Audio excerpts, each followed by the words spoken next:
L'arrivée du président Macky Sall, bon, moi déjà, je l'avais souhaité depuis un bon moment. Pourquoi? Parce que nos politiques actuels ne font que des efforts si on dit que le président vient dans les localités ou bien dans notre localité. Moi, c'est ce que j'ai vu. Parce que moi, je dis aujourd'hui, Kédougou, nous ne devons pas être les derniers à avoir le Promoville. Parce que le Promoville devait finir depuis longtemps.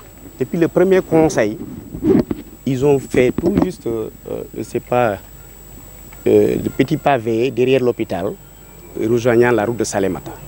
Depuis lors, il n'y a plus de suite. À ma grande surprise, je n'étais pas là, je suis revenu, j'ai trouvé qu'ils ont déchiré des rues pour dire que vraiment Promoville a commencé. Et je l'avais souhaité, je l'avais dit. Les conséquences seront, moi je dis, parce que nous on n'a pas de canalisation. À part la route nationale, il n'y a pas de canalisation à Kédougou. Donc, s'ils ont commencé, qu'ils nous aident vraiment à terminer ce projet. Sinon, pendant l'hivernage, on aura tous des problèmes. Il ne faut pas qu'ils le fassent par rapport à une politique du président qui doit venir pour dire que voilà, on a commencé ça et sans le terminer. Et je suis sûr à 95%, j'ai peur qu'il ne termine pas ça après le départ du président. Ou à des manques d'eau. Moi, je suis là à la douane, c'est en pleine ville, en face du camp militaire. Oh, ça fait 15 jours aujourd'hui, on n'a pas d'eau. Il dit que c'est un tuyau qui a pété, je ne sais pas depuis quand. Mais je remercie le gouverneur que je n'ai pas vu, que je n'ai jamais rencontré, qui a dit vraiment les attentes de Kédougou. Il y a l'électricité, ils ont vécu ça hier, je ne sais pas s'ils ont fait un groupe électrogène pour sauver Macky Sall ou autre chose. Ça a coupé 2 fois. Depuis qu'ils ont relié le câble qui vient, je ne sais pas d'où là.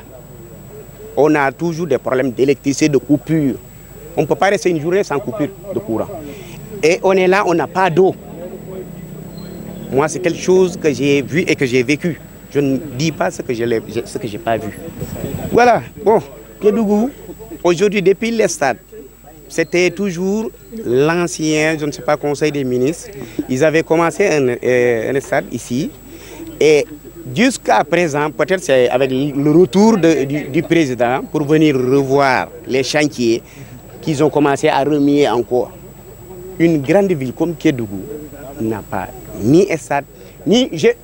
D'ailleurs, hier, j'ai vu qu'ils sont en train de montrer un terrain en double qui est dans le lycée. Qu'est-ce qu'un terrain en double dans un lycée technique à voir pour une ville? Quoi? Mais le gouverneur l'a dit, il n'y a pas de stade, il n'y a pas de divertissement. C'est vrai. Ah bon, moi je dis à nos représentants qui ne sont pas vraiment rigoureux et qui ne sont pas unis. C'est ça notre problème à Kédougou. Moi je dis, restez toujours derrière le gagnant. On peut être divers adversaires, mais si quelqu'un gagne, que tout le monde soit derrière lui pour l'intérêt de la population, qu'ils s'unissent entre eux, leaders. C'est vraiment notre problème. Bon, c'est bon, on a eu un hôpital ultra moderne, mais le problème c'est le personnel. Quand on parle d'hôpital, c'est le personnel. S'il y a un bâtiment, il n'y a pas de personnel qualifié. S'il n'y a pas de personnel qualifié. Ah, en tout cas, aux dernières nouvelles, bon, peut-être, ils sont en train d'améliorer. Mais moi, avant, il y avait l'hôpital, mais il n'y avait pas le personnel qualifié. Parce que je l'ai vécu avec un parent, avec tout. Je ne veux pas aller trop qui, mais finalement, on s'est compris à nous. Il y a eu des excuses. Il n'y a pas de problème. Mais nous, l'hôpital, on veut vraiment que Kédougou fait partie du Sénégal. Qu'on ait au moins un cardiologue du forme, un anesthésiste du qualifié. Parce que Kédougou n'est pas proche de Dakar, n'est pas proche de Tamba. 233 km, c'est pas... Ça, c'est la première capitale régionale.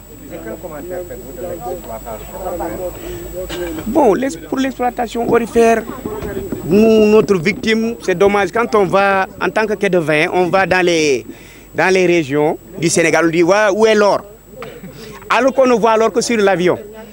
Ou bien, bon, on peut dire, bon, Dans l'avion, bon, on ne peut pas entrer, on voit l'avion sur l'avion parce qu'on voit l'avion comme ça. Nous, on voulait des comptoirs au minimum commerciaux qui sont là, n'est-ce pas, qui peuvent, quand tu as besoin d'or, tu viens, tu payes avant qu'ils exportent. Mais comment? Il n'y a pas ça. Tu as des milliards, il faut les suivre au Qatar ou bien aller quelque part.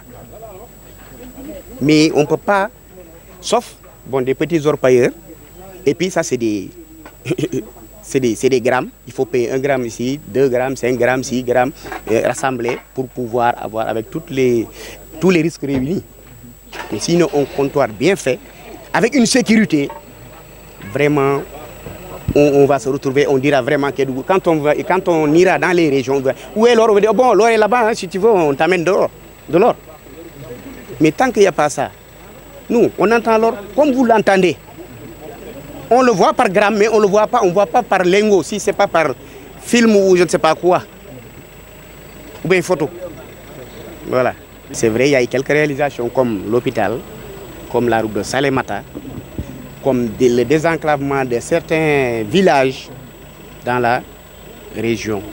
Ça, sincèrement, pour dire vrai, parmi tous les présidents, il a fait un effort par rapport à ça. Mais Kédougou devait avoir plus que ça, avec ce qu'on entend de Kédougou.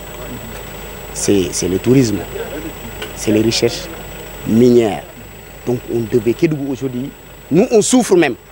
Parce que nous, ces ressources-là, on a un problème de vie, la cherté de la vie aujourd'hui. Kédougou est plus cher que Dakar. En location et en manger, je vous dis. Moi, je loue. 2 chambres salon, 150 000 équivaut à Dakar Plateau. 175 000, 2 chambres salon. Qu'est-ce qu'il explique? On dit qu'il y a l'or, il y a le marbre, il y a tout. Maintenant, il dit qu'il y a l'argent ici. Et les populations n'en bénéficient pas. On n'en bénéficie pas, qu'est-ce qu'on peut? Le kilo de viande. Quelle est la solution pour ça? Bon, je ne sais pas, la solution. Non, la solution, c'est de voir avec nos leaders et avec l'État. Je ne sais pas qui viendra après, mais qui nous aide à avoir tout ce que j'ai énuméré pour ne pas vraiment, pour savoir que Kédougou, la vie coûte très cher. Ici, moi j'ai fait un projet avec un GIE, avec la DER, un projet d'aquaculture. Notre fleuve est menacé à cause des produits chimiques. Il n'y a même pas de poissons. Je suis le premier à confectionner avec Passersen des cages aquaculture. Mettre ça dans le fleuve. Mettre ça dans le fleuve. Je vous dis, hein, ce n'est pas de faire des bassins. Directement dans le fleuve avec des cages. Non seulement à 4 mois, il y a des récoltes à un bon prix. Et ces poissons vont produire des alvéoles et qui vont entrer dans le fleuve. Mais la fois passée, lorsque Macky Sall devait venir, ils ont appris les GIE avec une vitesse extraordinaire. Depuis qu'il est retourné, c'est fini, on ne les a plus entendus. Mais j'ai vu que les projets là, c'est financé par politique. Il faut que tu sois du camp présidentiel. Alors que ce n'est pas ça. L'Afrique, ce n'est pas ça. Arrêtez. Je peux être de notre camp et alors vouloir développer une région. Et tout récemment, j'ai entendu, je n'étais pas présent, tout récemment vers Itato. Voilà, à Itato, je n'étais pas là, mais j'ai entendu ça comme ça. On m'a dit que maintenant, il y a des braqueurs, même à Itato, ils tournent, ils font du n'importe quoi. Bon, ça, ce côté-là, si la population locale, j'appelle à la population locale à aider, plus de vigilance, parce que la police, la gendarmerie ne peut pas tout surveiller. Avec une collaboration de la population, sincèrement de ce côté-là. Et moi, je suis prêt, et je le fais. Eux, leaders, eux, en tant qu'un ancien militaire, moi, j'ai toujours aidé. Et quand je verrai tout de suite, même une personne suspecte, je suis prêt à appeler qui de droit pour essayer de l'aider. Et je suis prêt à donner ma vie pour ça. Merci. Voilà.